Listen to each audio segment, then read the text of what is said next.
के बाद आपके होश उड़ने वाले हैं। इस वीडियो में सिर्फ विराट कोहली वाली पोजीशन आपकी बनने वाली है। किस प्रकार एक कुख्यात चोर उचक्के लुटेरे व्यक्ति को आज आप पूजते हैं, वो आपका भगवान बन गया है, जिसका बाप कभी दूसरे इंसानों को मार काट करके उनकी धन संपत्ति लूट कर भाग जाता था, जिसकी कहानी 19वीं सदी में शुरू हुई और 20वीं सदी में उसे किस प्रकार हमारे आराध्य देवों के बगल में घुसकर बैठने का सौभाग्य प्राप्त करा दिया गया। लेकिन दोस्तों, आज उस लुटेरे के करोड़ों की संख्या में भक्त हैं, लेकिन सिर्फ भारत में, क्योंकि भारत में ही सबसे ज्यादा अंधविश्वासी लोग रहते हैं। दोस्तों, ताज्जुब तब होता है कि जब हम तो उसकी पूजा करते ही हैं, साथ ही अपनी पीढ़ी को भी कहते हैं कि बेटा हर बृहस्पतिवार उनके मंदिर जरूर जाना।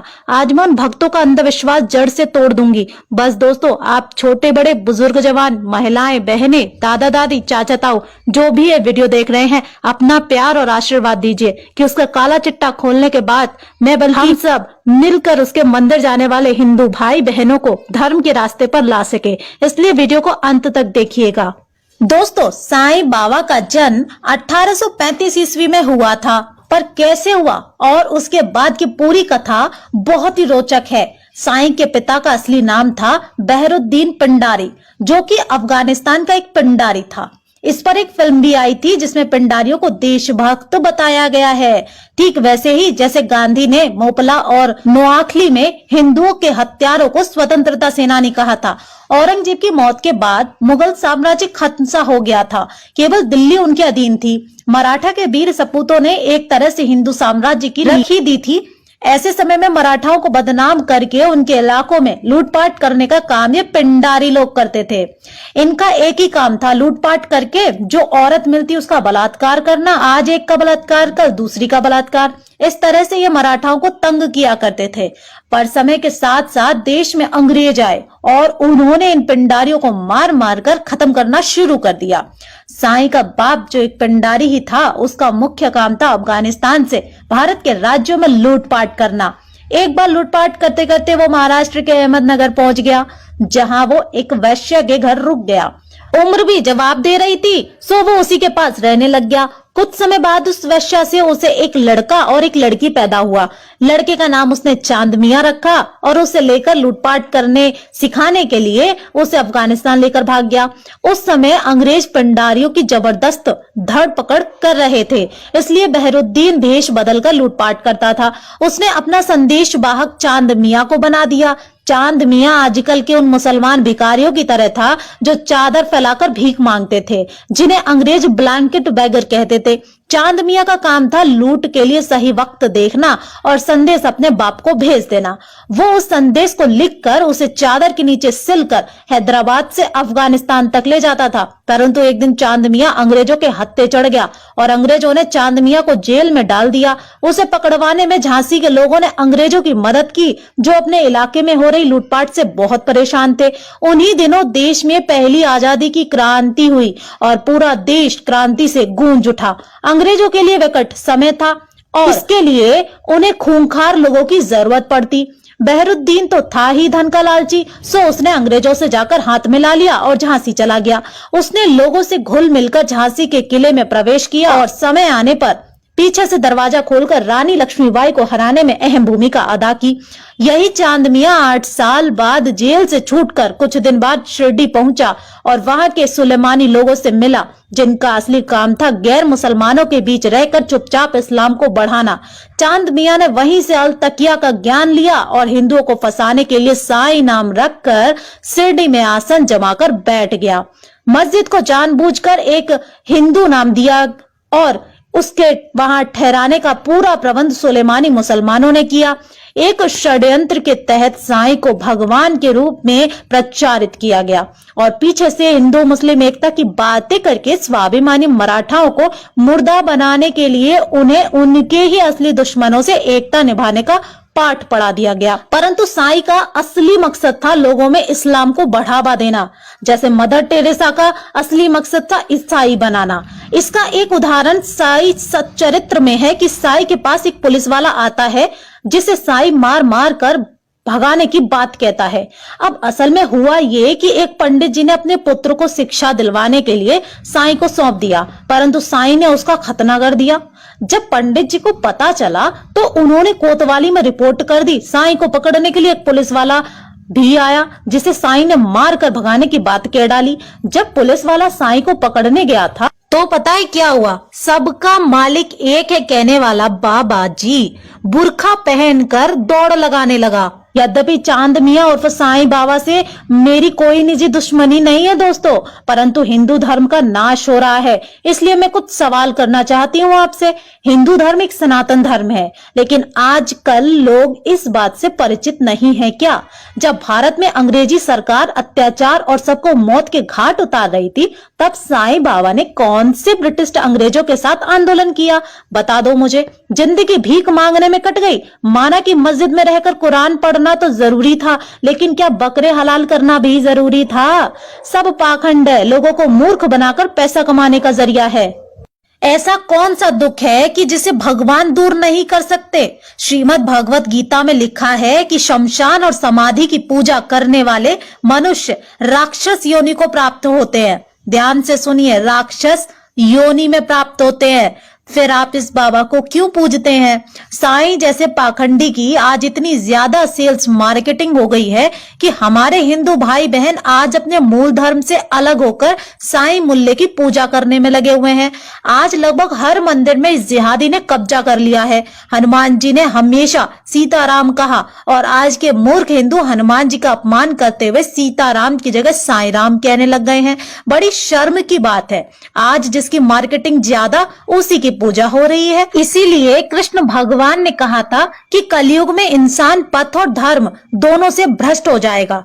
100 में से 99 को नहीं पता कि साईं कौन था, इसने कौन सी किताब लिखी, क्या उपदेश दिए, पर फिर भी भगवान बनाकर बैठे हुए हैं। साईं के माँ बाप का सही सही पता नहीं है, पर मूर्खों को ये पता है कि किस किस के अवतार हैं। अंग्रेजों के जमाने में एक महामारी फैली, सैकड़ों की तादाद में लोग मरने लगे, परंतु मूर्खों के साईं बाबा ने भुखमरी में किसी की भी मदद नहीं की थी। इसके रहते भारत गुलाम बना रहा, परंतु इन महाशय को कोई खबर ही नहीं थी। शिरडी से कभी बाहर ही नहीं निकला, पर पूरे देश में अचानक इसकी मौत के 90-100 साल बाद इसके मंदिर कुकुर मुत्ते की तरह बनने लगे। चालीसा हनुमान जी की हुआ करती थी, लेकिन आज साईं चालीसा भी होने लगी। राम कभी सीता के हुआ करते थे, आज साईं के राम हो गए। श्याम राधा के थे, आज वो भी साईं ने छीन लिए। बृहस्पति दिन विष्णु भगवान का होता था, आज साईं का मनाया जाने लगा। भगवान की मूर्ति मंदिरों में छोटी हो गई और साईं विशाल मूर्ति में हो गया। प्राचीन हनुमान मंदिर दान को तरस गए और साईं मंदिरों के तहखाने तक भर गए। मूर्ख हिंदुओं, अगर दुनिया में सच में कलयुग के बाद भगवान ने इंसाफ किया तो याद रखना, मुंह छुपाने के लिए और अपनी मूर्ख बुद्धि पर तरस खाने के लिए कहीं भी शरण ना मिल पाएगी तुमको। इसलिए हमारे भगवानों की तुलना मुल्ले साईं से करके पाप मत करो। इस वीडियो को देखने के बाद भी अगर समझ में ना आए ना, तो अपना खतना करवा के कटुए बन जाओ, नहीं तो ज्यादा से ज्यादा उन सोए हुए लोगों में भी वीडियो शेयर कर दो जिन्हें नहीं पता साईं बाबा का असली इतिहास। अब साईं की मृत्यु के बाद ये कैसे इतना ऊपर आया वो भी देख लेते हैं। दशकों तक साईं का कहीं पर भी कोई नाम नहीं लेता था।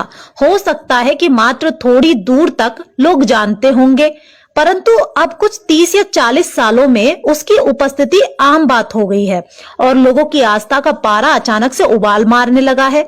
अच्छा, मैं एक बात पूछती हूँ, आप किसी भी 60 या 70 साल के व्यक्ति से पूछ लीजिए कि उसने साईं बाबा का नाम पहली बार अपने जीवन में कब सुना था। निश्चित ही वो कहेगा कि उसने पहले कभी नहीं सुना था। कोई 90 या कोई 80 के दशक में ही सुना हुआ कहेगा। इतना जल्दी इतना बड़ा भगवान कैसे बन गया? हाँ, एक बात और, हिंदुओं के भगवान बनने के पहले इसके चेले चपाटों ने इसे कुछ इस प्रकार से पेश किया था जैसे कि सभी धर्मों का मात्र यही एक नियंता हो। हिंदू, मुस्लिम, सिख, ईसाई सभी का इष्ट यही था। और इसे पेश किसने किया?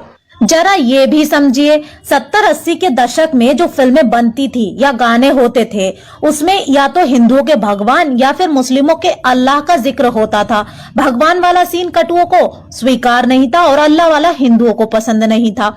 पर नायक को अलौकिक शक्ति देने के लिए इनका सीन डालना भी बहुत जरूरी था। क्या किया जाता?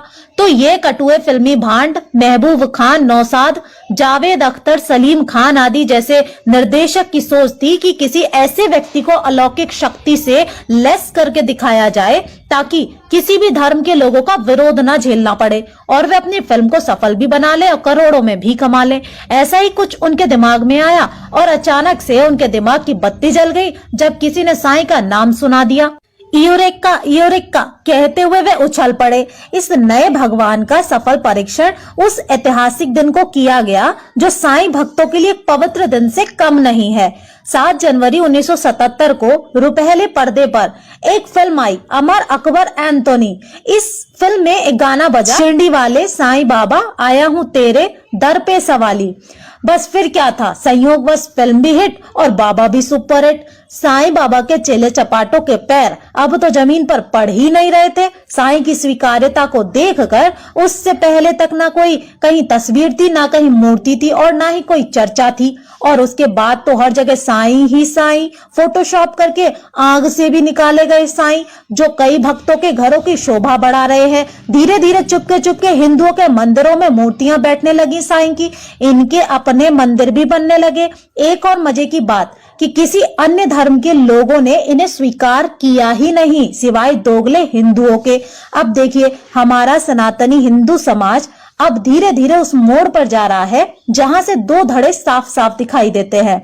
एक विधर्मी साईं को मानने वाले और हिंदू और दूसरे अपने सनातनी मार्ग पर चलने वाले हिंदू। इनमें अब दूरियां बढ़ती जाएंगी और आने वाले समय में इस समाज में 2 फाड़ होगा, एक सनातनी हिंदू और दूसरा साईं पूजक हिंदू। सनातनी वाले साईं को मान्यता नहीं देंगे और साईं वाले साईं भक्ति छोड़ेंगे नहीं। बात और आगे जाएगी, ये दोनों एक दूसरे के मंदिरों में जाना बंद कर देंगे, यदि नहीं तो फिर सनातनी उन्हें अपने मंदिरों में आने से रोकेंगे। कोई हार मानने को तैयार नहीं होगा और यही वो समय होगा जब हिंदू समाज 2 खेमे में बंट जाएगा। बिल्कुल उसी तरह जैसे मुस्लिम बटकर शिया सुन्नी हुए, ईसाई बटकर कैथोलिक प्रोटेस्टेंट हुए, जैन बटे तो श्वेतांबर दिगंबर हुए, बौद्ध बटे तो हीनयान महायान हुए।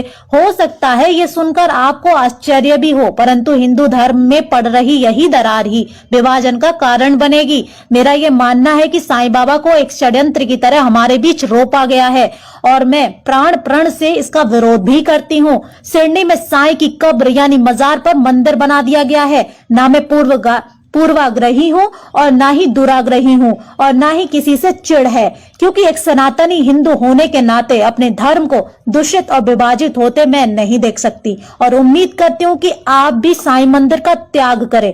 जाना ही है तो अपने भगवानों के मंदिर जाएं, इतने सारे मंदिर हैं, उनकी यात्राएं करें, तीर्थ यात्राएं करें, लेकिन साईं मंदिर का बहिष्कार करें। जय श्री राम, वंदे मातरम।